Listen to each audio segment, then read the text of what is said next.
developing content creation framework. Creative effective content requires a deep understanding of who your target audience is. Who are you targeting? Where are they? What platforms can you find them? What are they discussing right now? What piques their interest? What is their pain point? When you have this deep understanding of your target audience, what platforms they engage with, you develop audience personas and map content to specific platforms. Then you can create highly targeted and relevant content that resonates with your readers.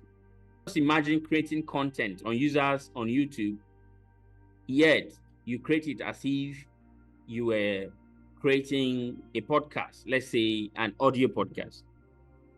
The expected engagement of people on YouTube is that they visualize, not listen to. So it is of importance that we clearly understand what channels or platforms that they use and the content that is required or peculiar to that platform. If you are to use audio podcast, you use podcast channel or podcasting channels.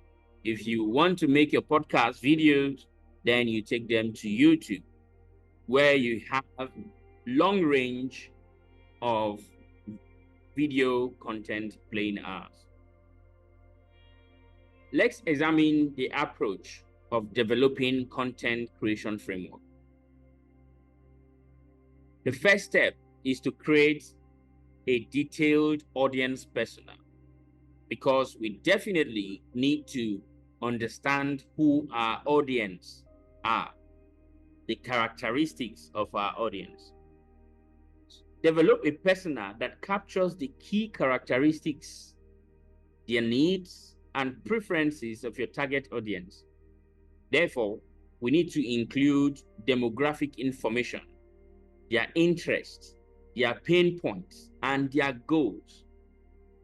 This will help you create content that speaks directly to their concerns and provides value.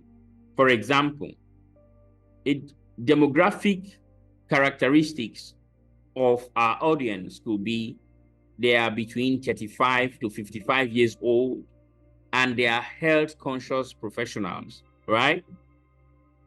And their health concern is that they get frequent colds and flu with low energy levels. Their preferred content types will be educational articles, recipe videos, and expert interviews. Because we stated that at this age range, 35 to 55, they are majorly professionals. And these professionals are health conscious, but probably do not have the time.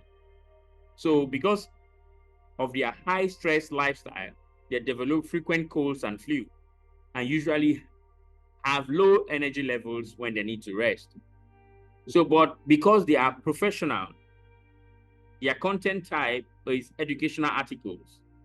So what these professionals will really do, they'll go into searching articles that could help them, or kind of watch recipe videos on how to create natural drinks that could help them detox, or watch expert interviews to help them solve their problems. Then, after creating a detailed audience persona, we move on to the second step, which is to map content types to audience needs. So how do we now map content type to audience need? We have to analyze each persona to determine the type of content that will be most engaging and valuable. Then we have to consider their preferred formats, preferred topics, and the stage of the buyer's journey they are in. For instance, we have started by creating a booster persona. So how do we ensure that the content is relevant? So since we stated that they want educational articles, therefore we need to create educational articles on immune system function and boosting tips. We know that because they are health conscious and they figure out they are always getting flu, we need to tell them the dangers of high stress lifestyle. We need to show them how to boost their immune system. So such articles will definitely engage them. So on YouTube, we need to create recipe videos for immune boosting smoothies. We need to take them through the natural way, showing them recipe of natural boosting fruits. Then we recall that we talked about that one of their content, their preferred content, will be expert interviews. We need to now have expert interviews with nutritionists and naturopathic doctors.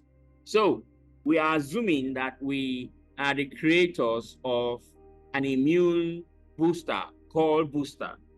It is a natural, organic immune booster created to help professionals live a healthy life.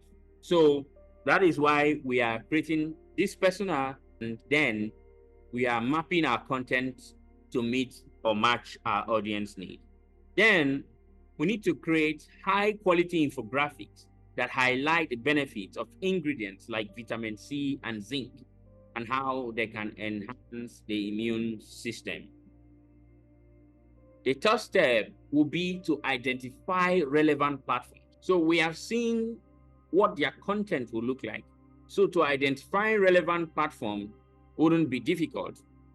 For the booster persona, relevant platforms could include health and wellness blogs and websites, right? So apart from having it on the booster company's blog, we need to also send this content to health and wellness blogs around, as well as websites that promote health and wellness products.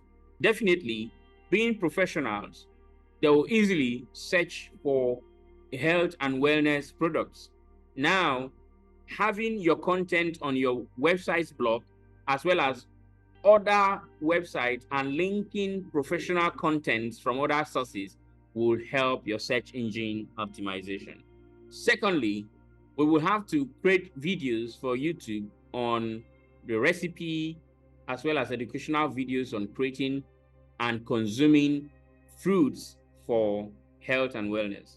Then on Instagram, we create visually appealing content and then have partnership with influencers to push the content. This content could be short videos on quick recipe for the day. An example could be healthy breakfast on the go, or 3 quick breakfasts for healthy professionals. Short videos with such catchy topics will definitely grab the attention of these professionals. Then, for those who subscribe to newsletter, we need to create personalized newsletter to deliver such content and to have a personalized relationship with our audience. Then, to number 4, we develop a content calendar. The content calendar helps us map specific content pieces to each platform. We have talked about several platforms now. We need to then go ahead and create content pieces to match each of the platforms. We take into account the audience needs, the platform preferences, and as well as the buyer journey. So a typical content calendar will look like this, where we can basically map the different medium that we will use. For instance, from Monday to Saturday, we talk about the content to be posted and the channels for which they will be posted.